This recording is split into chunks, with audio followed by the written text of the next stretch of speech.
llenos de poder. Estaba compartiendo con ustedes la semana anterior y quiero seguir con esto porque esta palabra tiene que llevarnos a nosotros a un nivel de revelación mayor sobre cómo nosotros conocemos a la persona del Espíritu Santo.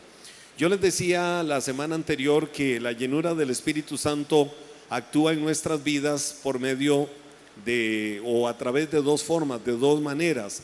La primera de ellas es, yo no sé si lo recuerdan los que estuvieron bien conectados o presentes la semana anterior, ¿recuerdan cuál es el primer punto de cómo el Espíritu Santo actúa en nuestras vidas?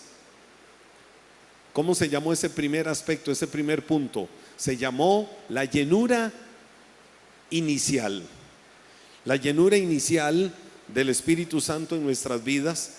Y estuve tratando sobre esto precisamente porque eso nos lleva a nosotros a dimensionar y de conocer la forma en que precisamente el Espíritu Santo trabaja en cada uno de nosotros, cómo actúa en nuestras vidas desde el nuevo nacimiento, la persona del Espíritu Santo. Entonces, cuando nosotros hablamos de la llenura inicial del Espíritu Santo, yo les dejaba claro que es aquella por medio de la cual experimentamos el poder del Espíritu Santo por primera vez en nuestras vidas. Y esto sucede cuando nosotros somos salvos, es decir, cuando recibimos a Cristo como el Señor y Salvador de nuestras vidas. Y esa llenura de poder no solo es algo emocional, sino es una sensación que nos lleva a nosotros a otra forma. Recordábamos el caso de Saulo de Tarso, de Pablo, cómo el Espíritu Santo habla a un hombre, Ananías, y le dice: ve y dirígete a Damasco donde está Saulo, y él le da toda la descripción. Tiene 3 días de estar ciego y el Señor le dice cómo se le apareció en el camino y le dijo: Saulo, Saulo, ¿por qué me persigues? Dura cosa te es dar coces contra el aguijón. Y entonces Ananías obedece y va donde está Saulo, hace el viaje hasta Damasco, que es la capital de Siria hoy en día, y encuentra a Saulo y le da la palabra de parte de Dios. Cuando le está dando la palabra, ya Saulo, que también es el apóstol San Pablo, Saulo ya tenía 3 días de una experiencia con Dios. Pero imagínense cómo pudo haber sido la experiencia de Saulo con Dios, que en 3 días no vio nada de lo natural. Es decir, todo lo que vivió fue espiritual durante 3 días. Él vivió literalmente la gloria de Dios. Para muchos, en esos 3 días fue donde Saulo pudo recibir aquello que luego dice 2 de Corintios, cuando él habla de que fue llevado al tercer cielo y le fueron dadas cosas que son casi que indescriptibles, y es donde Pablo habla del aguijón de la carne. Pero imagínense cómo pudo haber sido la vivencia, los ojos totalmente cerrados a lo natural porque estaba ciego. Eso fue un literal encuentro con Dios, lo que Saulo vivió. A los 3 días llega Ananías de parte de Dios a ministrar a Saulo, a orar por él para que reciba la vista. Vino el milagro de Dios, él recibió la vista. Pero la Biblia dice no solo eso, sino de que mientras sucedía esto, él fue lleno del poder del Espíritu Santo. Cuando yo voy, por ejemplo, al libro de Hechos, pero en el capítulo 10 del libro de Hechos y en el verso 44, la Biblia habla de otro momento donde Pedro estaba hablando, Pedro estaba predicando, y el Espíritu Santo cayó sobre todos los que lo estaban escuchando. O sea, literalmente los que lo estaban escuchando no conocían de Dios. Pedro les predicó, abrieron su corazón, recibieron a Cristo, y la Biblia dice que el Espíritu Santo cayó sobre ellos con poder. Entonces, yo veo cómo desde el primer momento una persona recibe a Cristo, se convierte en el templo del Espíritu Santo. He dicho que cuando yo nazco de nuevo, cuando una persona nace de nuevo y recibe a Cristo, lo que está recibiendo es el bautismo con el Espíritu Santo. El bautismo con el Espíritu Santo se nos enseñó tradicionalmente que la evidencia palpable era hablar en lenguas. Y entonces muchas personas cargaban con un sentimiento de culpa porque recibía a Cristo, pero no recibía el bautismo del Espíritu Santo. Y entonces tenían un sentimiento de culpa porque no habían sido bautizados. ¿Y por qué decían que no habían sido bautizados? Porque yo no hablo en nuevas lenguas como lo hablan otros creyentes. Entonces esto traía culpa, traía un sentimiento de carga a las personas. No es así. El hablar en lenguas no es una evidencia clara, directa de que una persona tenga que haber sido bautizada con el Espíritu Santo. Bautismo con el Espíritu Santo significa haber recibido al Espíritu Santo en nuestros corazones. Ahora, las lenguas como don es un don. Las lenguas son un don, la Biblia así lo describe. Son un don, y si es un don, los dones no son dados a todas las personas. No todos los creyentes tienen dones, no todos los el mismo don. No todos los creyentes tienen el mismo don. Es decir, hay dones que les fueron dados a unos de una manera, dones que le fueron dados a otros de otra manera, pero al final de cuentas los dones los da Dios para la edificación del cuerpo de Cristo, para la obra del ministerio. Entonces, algunos tienen un don de sanidad, otros tienen un don de milagros, otros tienen, hay cualquier cantidad en la lista de dones. Y el hablar en lenguas, y a su vez también muchas veces interpretación de lenguas, es un don que el Espíritu Santo da. Alguien dice, pastor, pero por ejemplo en Hechos 1, cuando vino el Espíritu Santo en Pentecostés, la Biblia dice que hablaron en lenguas. Y muchas veces se ha dicho, los creyentes empezaron a hablar en lenguas y hablaban no se trata de esas lenguas espirituales que se reciben como un don. Qué bueno que todos recibiéramos el don de hablar en lenguas, pero no significa que es una obligación que todo creyente tenga que tenerlo para ser una persona llena del fuego y llena del poder del Espíritu Santo. Porque alguien puede que no hable en lenguas, pero sea una persona que se mueva en el poder del Espíritu. Entonces, ¿qué sucedió en el libro de Hechos capítulo 1? Cuando empezaron a hablar otras lenguas, veámoslo claro. La Biblia no dice que hablaron en lenguas espirituales. La Biblia dice que todas aquellas personas que llegaron para la fiesta de Pentecostés a Jerusalén venían de diferentes lugares, venían de diferentes regiones. Si lo vemos en el contexto puramente geográfico y político, venían de diferentes países. Como que en Costa Rica se haga una gran fiesta nacional, por ejemplo el 15 de septiembre, Día de la Independencia, y entonces sea una fiesta nacional magna, y entonces vienen ticos que viven en los Estados Unidos a disfrutar esos días, vienen ticos que viven en países de Europa a disfrutar esos días acá, que viven en países de Centroamérica, de Suramérica, en fin, vienen de diferentes regiones y están acá en el país. Y entonces tenemos en común que todos disfrutan. Ahora, en Israel estaba la fiesta de Pentecostés y estaban allá en medio de toda la algarabía, de toda la fiesta de Pentecostés. Pero los discípulos del Señor y algunas de las mujeres que seguían y sirvieron a Jesús, y María su madre, entre otros, la Biblia dice que estaban en un lugar que se llamaba el cenáculo, y en el cenáculo había un aposento alto, un lugar donde estaban en la parte de arriba.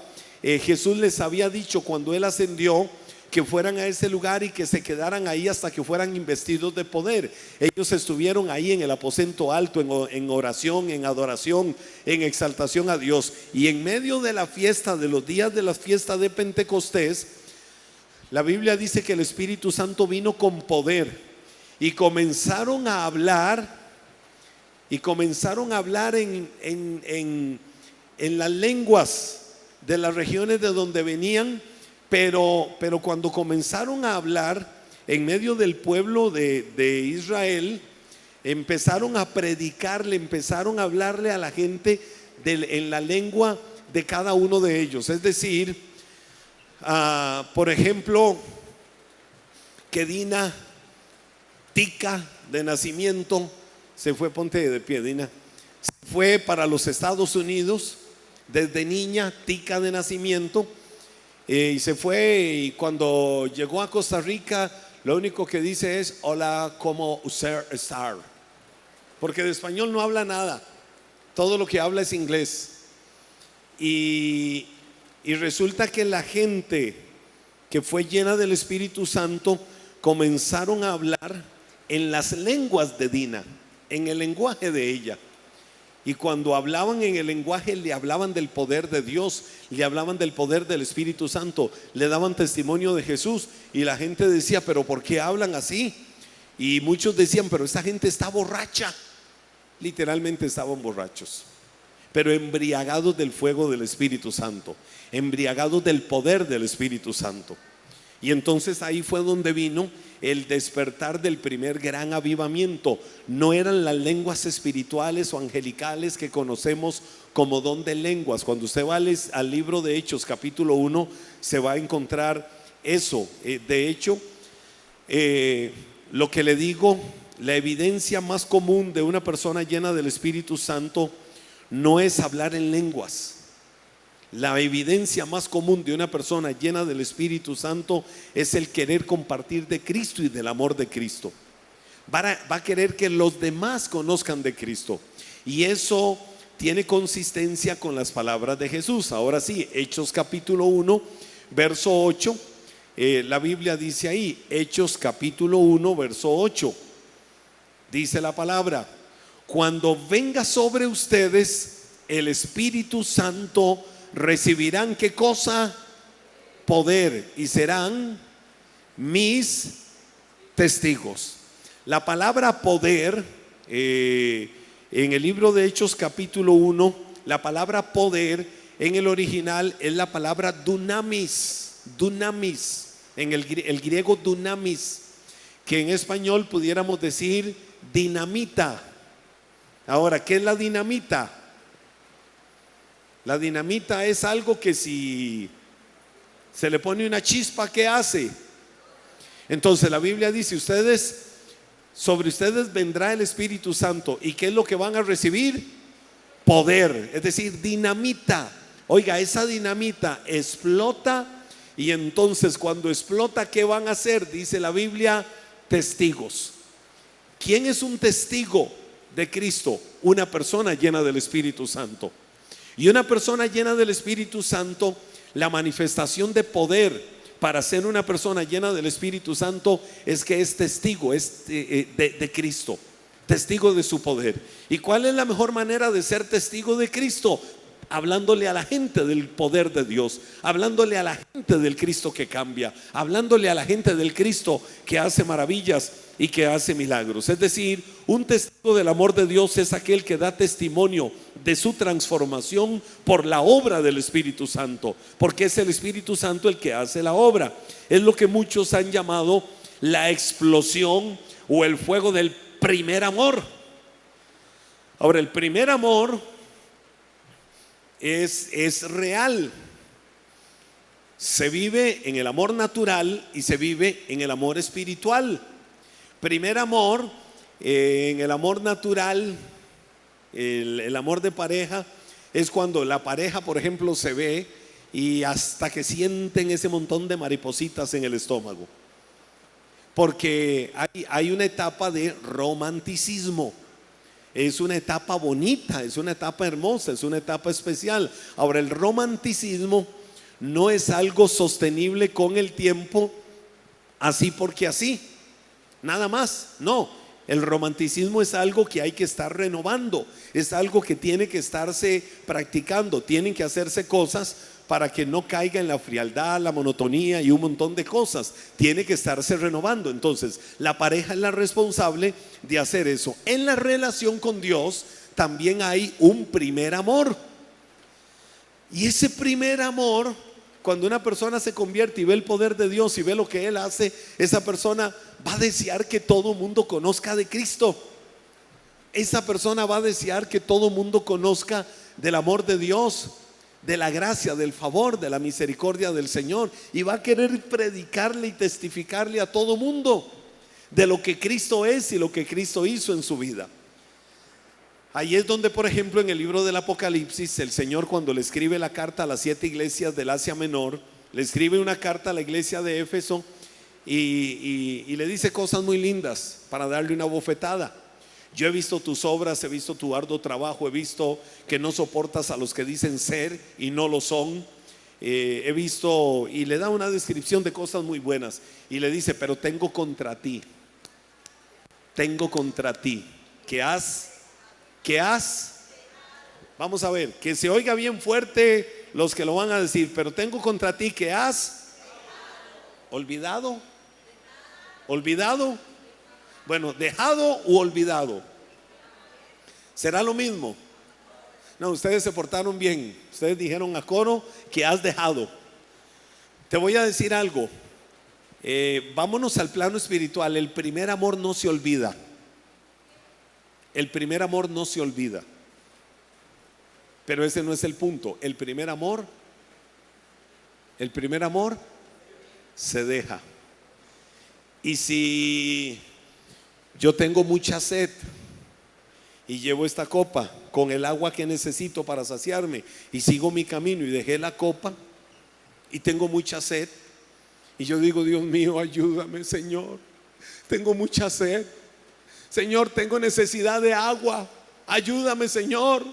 Dios, ¿dónde yo encuentro agua para beber? ¿Dónde está el agua? Ahí está la copa. ¿Qué fue lo que hice en el camino? La dejé.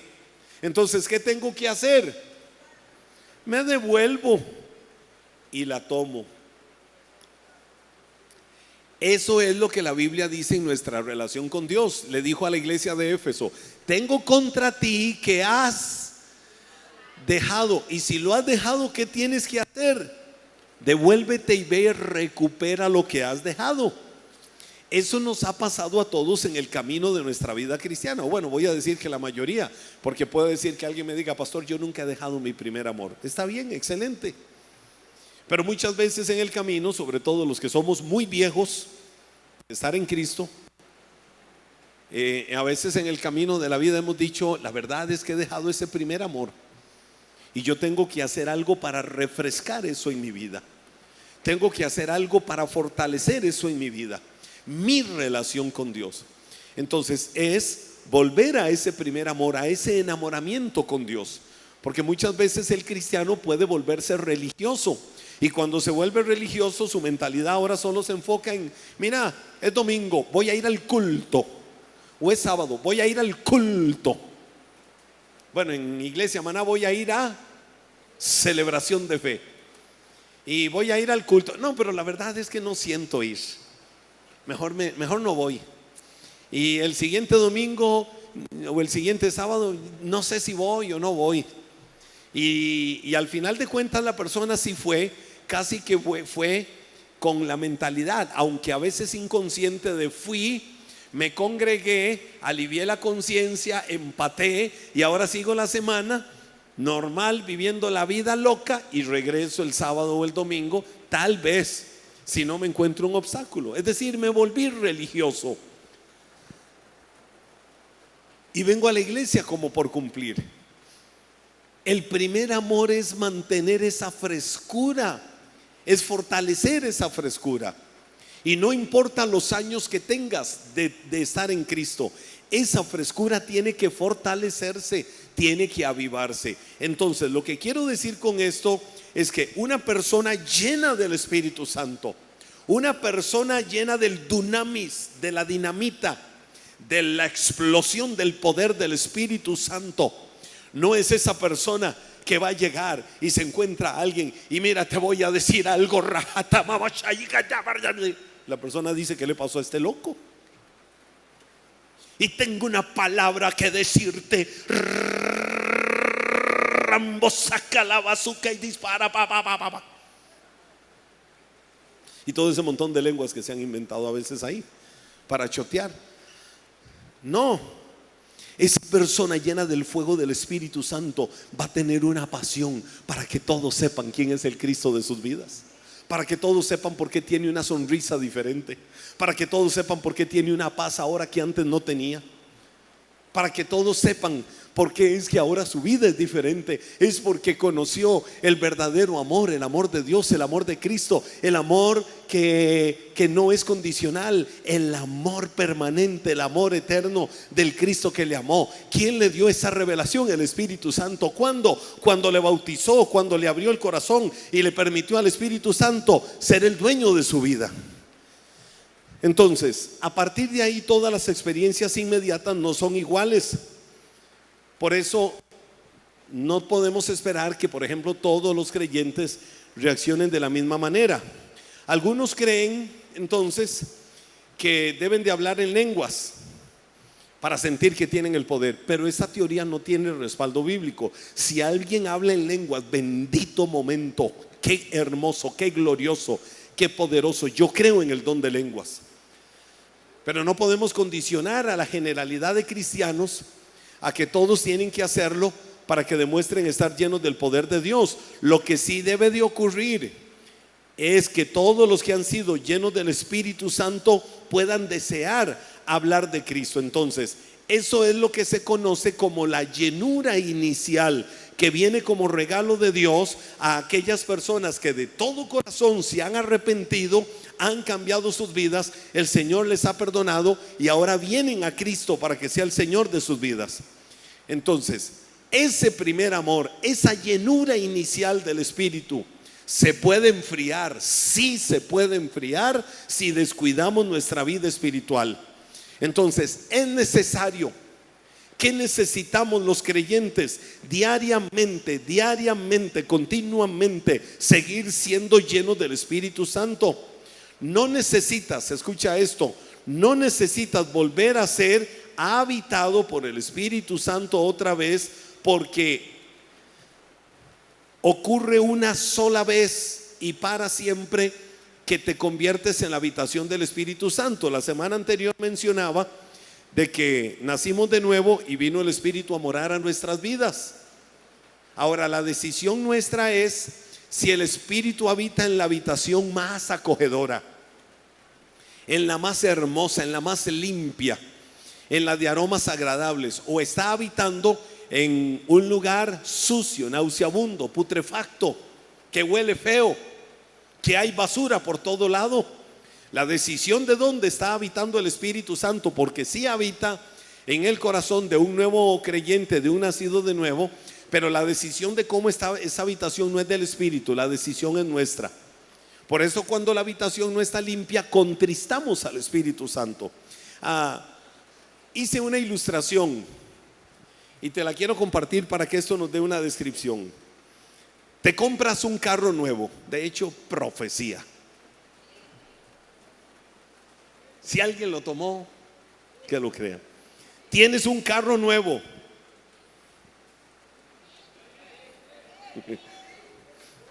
Y la compañía que te lo vende, la empresa de automóviles que te lo vende, te llenó el tanque de gasolina. Te dicen, aquí está su carro, aquí están las llaves, aquí está todo. Es más, el tanque de gasolina va completamente lleno, full, algo que normalmente no sucede. Pero te dicen, por haber comprado el vehículo nuevo, te vamos a dar el tanque de gasolina completamente lleno. Luego te dicen, también por haber comprado el auto con nosotros, tienes como garantía el acceso a toda la gasolina y a todo el servicio de mantenimiento y reparación necesario para que tu carro siga funcionando correctamente. Es decir, te vamos a estar dando combustible y te vamos a estar dando mantenimiento. ¡Wow! Ahí sí, muchas empresas de automóviles hacen eso. Te dicen, bueno, el primer mantenimiento a los 10,000 kilómetros te lo damos gratis. El segundo mantenimiento a los 20,000 te lo damos gratis. Ahora, si son muy generosos, te dicen a los 30,000 te lo damos gratis. Y si no es así, a los 30,000 te sacan todo lo que invirtieron ellos en los 10,000 y en los 20,000. Eso es así. Entonces, ahora, ¿qué es lo que pasa? Hasta ahí vamos bien con todo esto. pero te vas muy contento, te vas feliz de la vida con tu carro, con tu vehículo. Lo llevas a donde todos los amigos, a donde todos los familiares, a donde todos, porque quieres que todos vean que tienes un carro nuevo, que tienes un vehículo, wow, hermoso. Te vas de paseo y quieres que todo mundo, vas como tico lindo, como tica linda. Antes andabas en el pichirilo y así. Ahora vas hasta con la ventana abierta. Adiós vecino, adiós vecina. Seguro el vecino dice: mira, nunca me había saludado. Y ahora sí, ¿qué le dio? Carritis nuevitis. Pero andas feliz de la vida y quieres que todo el mundo entonces se entere. Te sientes como un rey, te sientes como una reina, como la persona más importante, como la persona más feliz del mundo. Pero a ese carro nuevo, recordemos que hay que darle mantenimiento.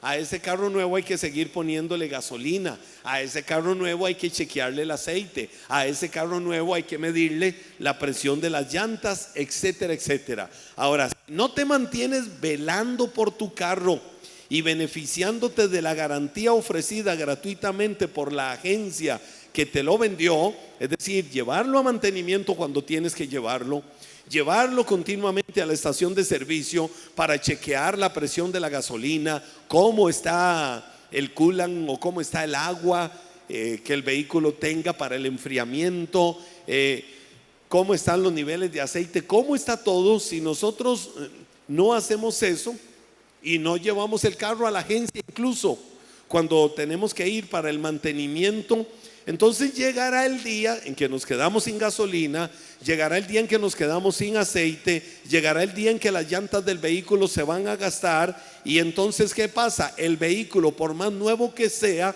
no va a poder funcionar de la mejor manera.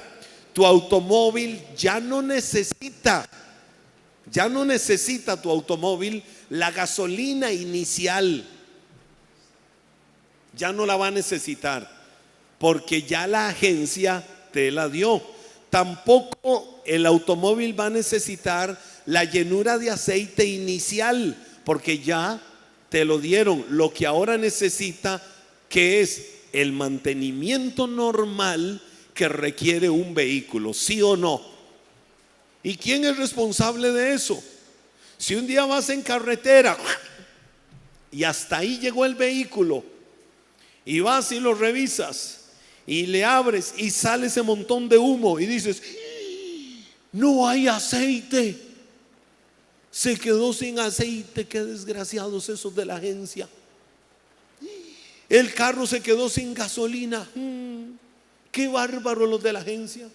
Mira las llantas, qué terrible cómo están, qué bárbaro los de la. ¿Es culpa de los de la agencia? ¿Es culpa de ellos? No. ¿De quién es responsabilidad? La responsabilidad es mía. Ellos me dieron la llenura inicial, ellos me dieron todo. Ahora en el proceso yo soy el responsable del mantenimiento de ese vehículo. Bueno, la llenura del Espíritu Santo es exactamente igual. Por eso te puse esa ilustración, porque la llenura del Espíritu es igual. Dios te regala la primera llenura, te da el derramamiento del Espíritu como parte de la salvación. Pero todas las demás llenuras, ¿cuáles demás llenuras? Eso viene en el punto número 2 de esta enseñanza, donde lo vamos a ver. Pero sabemos por Efesios 5:18 que la Biblia dice que seamos nosotros llenos del Espíritu Santo. La Biblia no dice que Dios nos llene del Espíritu. La Biblia dice que a nosotros los creyentes seamos nosotros los que nos llenemos del Espíritu. Entonces, las demás llenuras dependen de nuestra búsqueda, de nuestra dependencia, de la fuente inagotable que nos ha sido dada, de la garantía que nosotros tenemos dada por parte de Dios. Entonces, depende de mi disposición espiritual, depende de mi entrega, de mi responsabilidad de seguir recibiendo, de seguir siendo lleno del Espíritu Santo. Porque hay creyentes que andan como secos, porque hay creyentes que andan como vacíos, porque hay creyentes que no tienen ánimo y motivación y andan como carro viejo por la vida, porque no están manteniéndose espiritualmente en una renovación, porque han ido dejando ese primer amor. y porque espiritualmente se van secando. Entonces, la llenura debe de ser algo continuo. La inicial ya nos la dieron, lo demás nosotros somos los responsables. Te lo pongo en ese lenguaje práctico para que sepas que sí, por más salvación gratuita que tengamos, somos responsables de continuamente ser llenos del Espíritu. La llenura no es algo que nosotros recibimos una vez y nos olvidamos. La llenura requiere una búsqueda constante, una búsqueda permanente.